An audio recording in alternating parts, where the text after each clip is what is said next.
Hi, hello viewers. Welcome to Prasanna Educational Programs previous video continuation and the first bit ఉంది ఇందులో జోగ్ జలపాతం క్రింది ఏ నదిపై ఉంది? తుంగభద్ర, శరావతి, కోయినా, నేత్రావతి.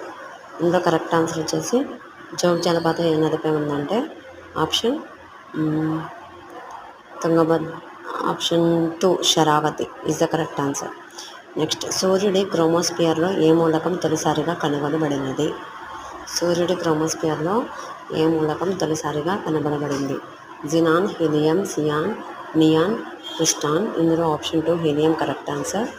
నెక్స్ట్, క్రీస్తుపూర్వం 800 మరియు క్రీస్తుపూర్వం 600 మధ్య కాలాన్ని ఏమంటారు? బ్రాహ్మణుల కాలం, రామాయణ కాలం, మహాభారత కాలం, శూద్రుల కాలం. ఇందులో ఆప్షన్ 1 కరెక్ట్. దక్షిణ యాత్ర చేసిన ఏ గుప్త పాలకుడు వీణ వాయించడంలో ప్రసిద్ధుడు? చంద్రగుప్త వర్మ, సముద్రగుప్త, చంద్రగుప్త, విక్రమాదిత్య, స్కందగుప్త. ఓకే, దక్షిణ యాత్ర చేసిన ఏ పాలకుడు అయితే వీణ వాయించడంలో ప్రసిద్ధుడు అంటే Samudragupta. Thank you for watching.